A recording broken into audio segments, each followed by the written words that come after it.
Hi there boys and girls, Brucey here, and today I'm going to be doing a quick review or a 3-month follow-up review of the HX Stomp, which I have been using now for a couple of months. I've been gigging with it, I've done some recording with it, so I thought it might be timely to just have a quick look back and see what I think of it and how it's been going for me. So this will be quite a short review because ultimately it's been going really well. I have been really happy with the unit. Now, if you've watched my channel over the years, you know I've had the actual full-size Helix. I got rid of that because there was just too many options. It was option paralysis, and I just wanted to get back to playing the guitar rather than twiddling and tweaking. I've had the atomic amplifier, which I think is a really great little box, but it was kind of limited and I had a problem with it. The Stomp really feels that it fills the gap that I need. And there's actually a question on one of my other videos about why did you go with the Stomp, why not the full-size Helix? Well, there are, apart from the other video, and you can check that above if you want to check out my reasons for switching, but one of them being that the Helix LT is a bit of a weighty beast. Again, compared to amps and everything, not even comparable, but it's still weighty, it's a bit cumbersome. And more importantly that, I like to use other pedals. I want, you know, one of the benefits of amp modeling is you don't have an amp, but you still might have some favorite overdrive pedals, delay pedals that you want to use. And as soon as you start attaching them onto an Helix or a full-size Helix or a Helix LT, it really does start to become bigger and you need a bigger pedal board. And it just takes away some of the edge of having an all-in-one nice unit. And again, this isn't a criticism of anything on the Helix. It's just that personally, I really like the sound of the EP boost. Now, I know there is an EP booster on there, but I just like the idea of I really like to get some analog style distortion happening before we go into the digital domain. Again, it's a personal preference, it's just a sound that I like, and I think that it does add something. It's very complementary to the modeling system, not having everything 100% digital, having some analog workflow in there and letting the kind of Helix doing some of the grunt work of the digitalness when it comes to the amp modeling.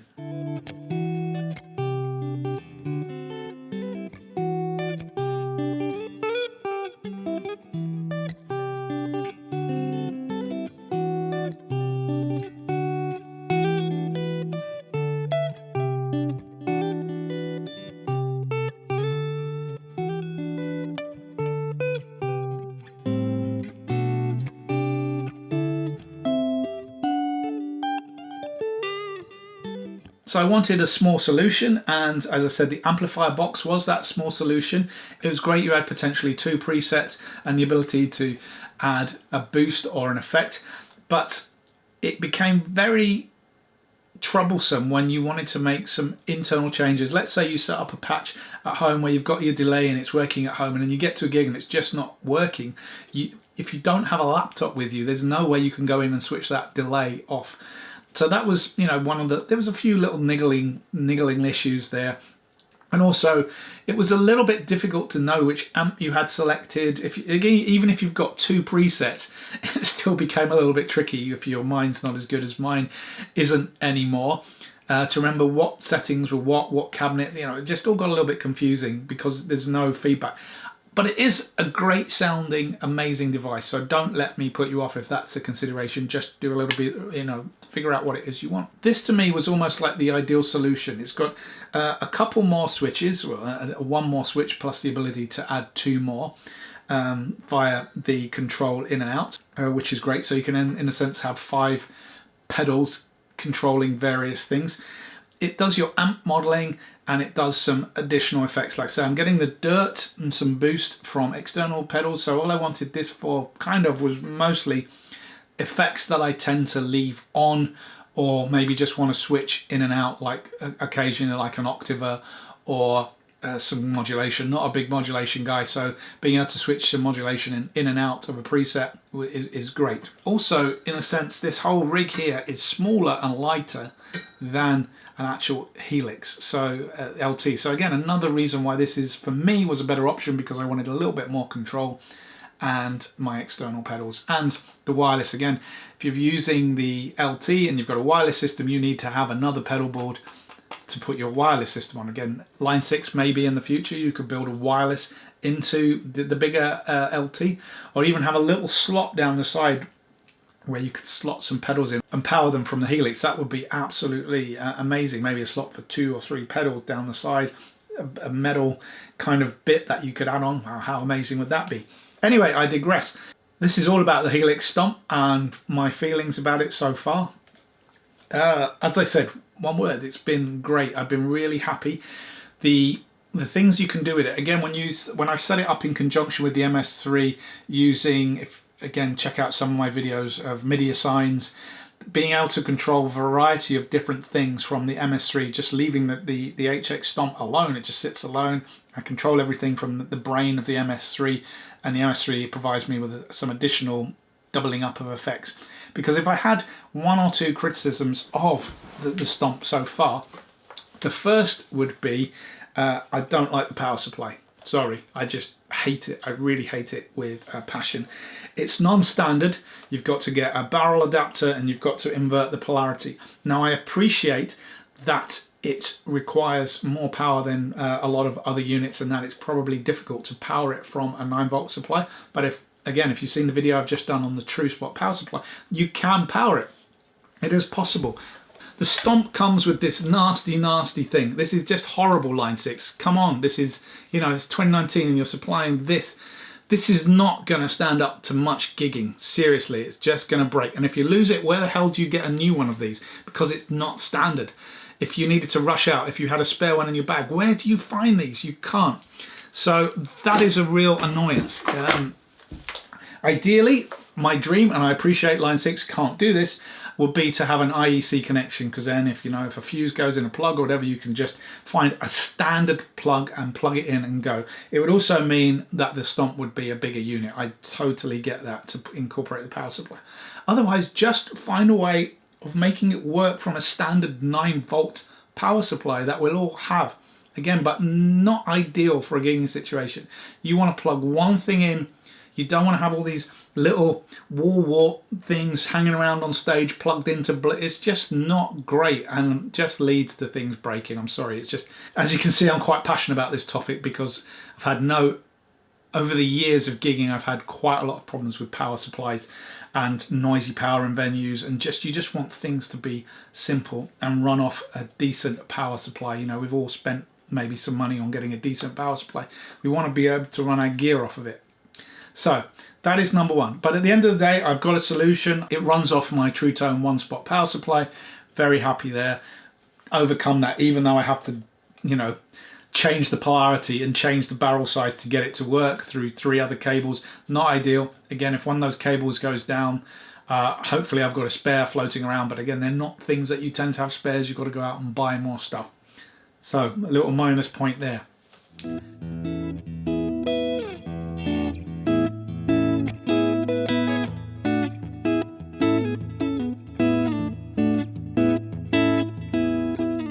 Point 2, 6 blocks. Now, there's a lot of discussion on the internet whether 6 blocks is enough, and in most cases, I'd argue it is. I've been getting by with 6 blocks. 7 would be lovely. I'm not saying we need the same amount as on a Helix LT because that would be its selling point. Not saying that at all. But, 7 would be nice. And the reason I say this is because if you are using an IR and an amp, because you like an IR, that's 2 blocks rather than 1. The biggest thing for me is if you are trying to use the effect sends. Say you want to add your external distortion after the compressor. Now, adding in a send and return block takes up a block. So that's a whole block gone just to access the input and output. Now, I'm going to hazard a guess that is not really using up too much more processing power because it's just switching in and switching out the connections.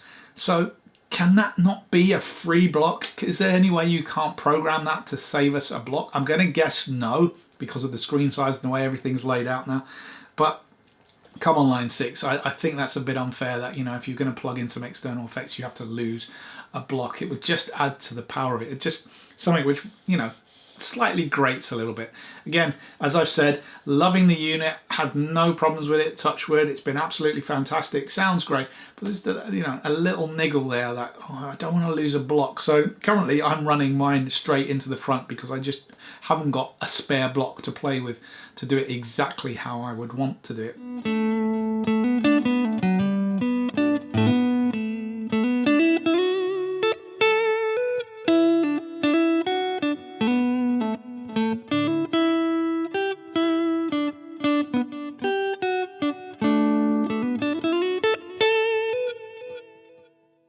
My final kind of real criticism is the tuner tap tempo block. Now, not too fussed about the tap tempo, but obviously if you want to make, use this standalone without anything else, you are going to have to really plan your presets and plan your sound so that you've got, you can make the most of this. Now, if you say wanted to switch on a delay, a modulation and a distortion, something that we might all want to do, then you've kind of run out of, you've made the most of the unit, but you have to lose the bottom switch, which again currently set to tempo, to a foot switch control. Now, wouldn't it be great if one of these could be a long press? Now, I've looked at the manual and I've looked online, and I'm pretty sure you can't do this. So if I'm wrong, please tell me I'm wrong. I love to be told that I'm wrong. But it's a shame that you couldn't access, say, the tuner by a long press, a long hold on the button would access the tuner. Now, I know you can add on 2 additional foot switches to do that, and that kind of counts it, but if you wanted to use this purely as a standalone unit, then that's again a little niggle. Or at least, at the very least, having an easy access button that you maybe have to bend down and press to just switch the tuner on and switch out, happily do that. But again, that would mean refabricating the case, so that's never going to happen. I just think there's probably a nicer, neater solution.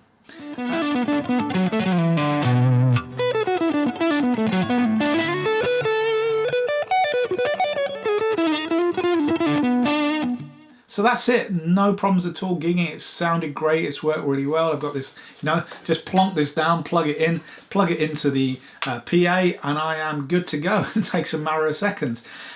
Really happy with the sounds, really happy, probably helped having a lot of modeling experience before. So it was just, a walk in the park to switch this on and get going with it.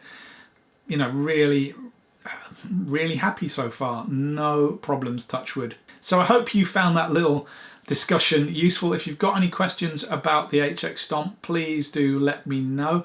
I've been Brucey. If you like my channel, please do hit the subscribe button below. Please tell your friends. All it's left for me to say is catch you later.